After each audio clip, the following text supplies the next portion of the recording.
talk to you about relationship building with your ideal clients. So let me know if you are live, #live. Let me know if you are watching the replay, #replay. And let's dive on in. Let's talk about how to form relationships with your clients and what you need to do to make sure that you get the sale, so that you get the client. Now, first of all, I need to apologise. I'm up early. We have a meeting today, so I have logged on half an hour early. So if you didn't catch me live, I'm really sorry. Let me know. #live, #replay. All right, so let's think about what our relationship building is like outside of the business world.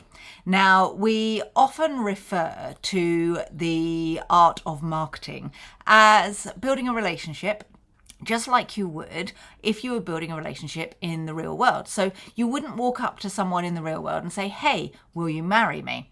And that's the same with marketing. You don't walk up to someone and say, "Hey, will you buy from me?" which is the equivalent of "will you marry me?" And what we have to understand is that the way that people buy from you and the services that they buy from you is exactly the same as the way you choose your partner in life, the way that you decide that you're going to marry someone.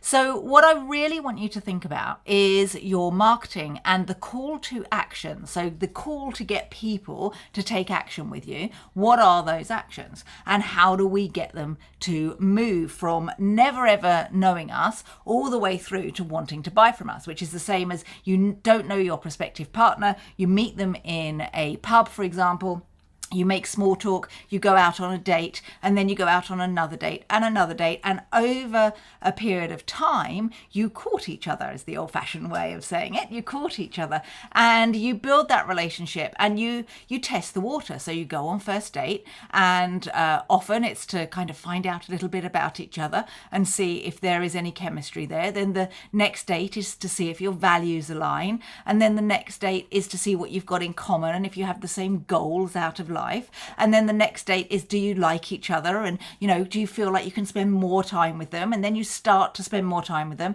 And then at the end, you decide to get married. Sometimes, not all the time, but sometimes, okay?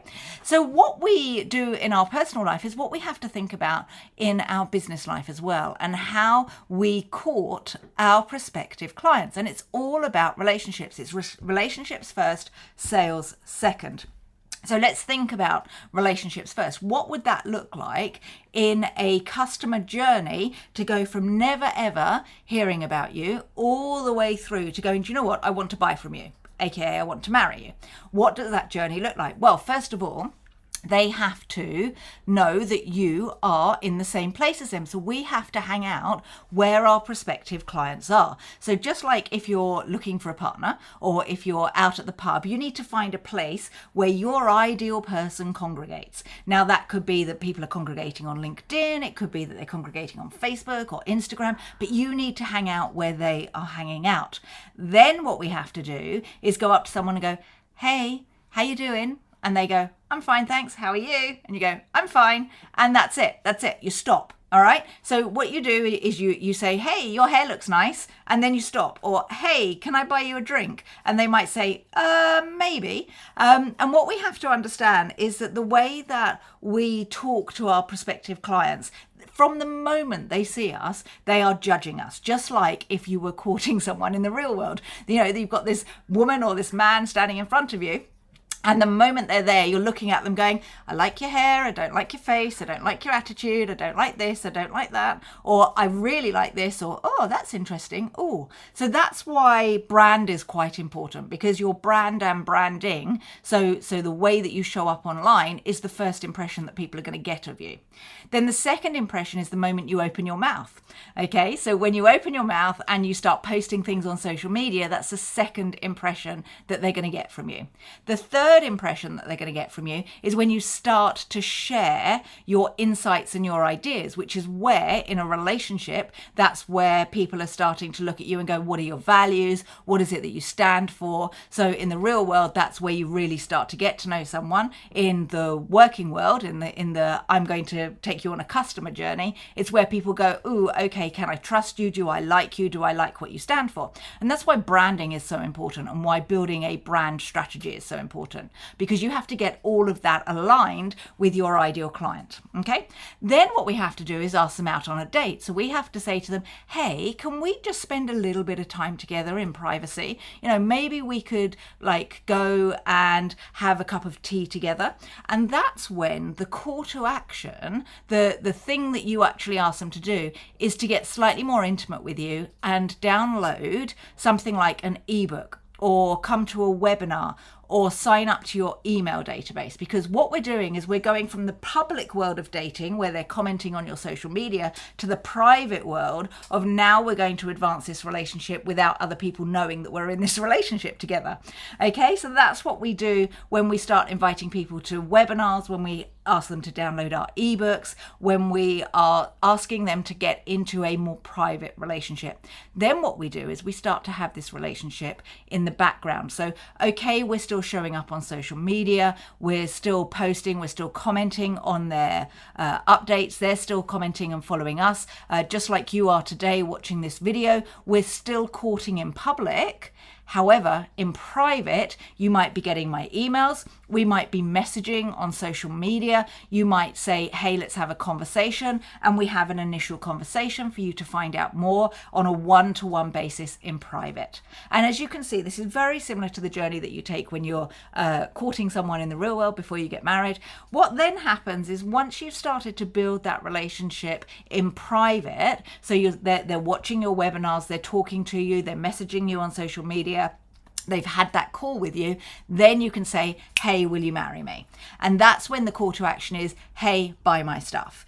But that journey, just like it does when you're building a relationship with someone in your personal life, that journey can take months, if not years, to build. And once you get your head around the fact that you're building a relationship, you're not just going out there saying, hey, will you marry me? Hey, will you marry me? Hey, will you marry me? Because that's not the way to do business. Once you start to go out there and say, hey, let's build a relationship. Let's see if we're a good fit. Let's see if our values align, if our missions align, if you like what I stand for and I like what you stand for, and we can spend time together, then and only then can you say, do you know what, let's work together, let's marry, let's get married together. All right. And that's what I want you to understand, the two call to actions. The first one is, hey, let's have a private relationship, not married, private relationship. So that's when you say, download my ebook, join my email list, come to a webinar, book a call, let's have this conversation. The call to action of buy my stuff is when someone knows you. And the point that I want to make from this is, if you are saying on social media, if you need help with your accounting services, then buy from me, then you have missed out the really important part, which is the courting. And if you say, hey, buy my accounting services online, without building that relationship, the first thing that someone is going to say is, what will it cost me? As simple as that. And in your personal relationship, if you said to someone, hey, will you marry me? The first thing they're going to say is, well, what's all the negative points of marrying you if you've never had a relationship with them? What is it going to cost me if I marry you without courting you and finding out about you first? What's the worst thing that can happen? So we need to go into these relationships where people have no fear whatsoever and they're 100% confident that they want to buy from you and they want to work with you. So to recap, the two kinds of call to actions that you have to have is a courting call to action, where you get them to have a private relationship with you. And that's, come to my webinar, book a call, let's have some kind of conversation, just you and I, away from other people. We can do the public stuff with the social media, but we do the private stuff, the stuff together, okay? And then the other call to action that we have once we've been courting someone privately is then, would you like to buy from me? That's the second call to action. Now, the other thing as well is you can have both of those call to actions publicly. So you don't have to privately ask someone to buy from you. You can have it publicly. The best place to have it publicly is to have on your website a download my ebook or come to my webinar, or have both, okay? And then you could also have on your website, book a call to work with us, okay? Or book a call to find out how to work with us. But you have to be explicit in telling them what to do. You have to actually, when you're saying on your website, book a call, you actually have to say, book a call to find out how we can work together, or to find out about our services, not just contact button, because that's not telling someone to do something. You have to purposely have a call to action. You have to tell them what to do. Anyway, there's loads I can cover around this. I could go on and on in this video. Let me know if you are watching live, #live. #replay. Let me see if I've got any messages here that need answering. Nope, you've all just said lots of lives and some hellos. If you have any questions, then put it underneath this video and I'll come back and I'll answer those questions for you. But remember, there's 2 call to actions, and if you ask someone to marry you, straight away when you've met them first in the pub, they're going to laugh in your face. That's what they're doing to your marketing, I'm afraid, if you are out there saying, hey, will you marry me? Hey, will you marry me? Hey, will you marry me? Everywhere. All right. Okay, have a great day. I'll catch up with you.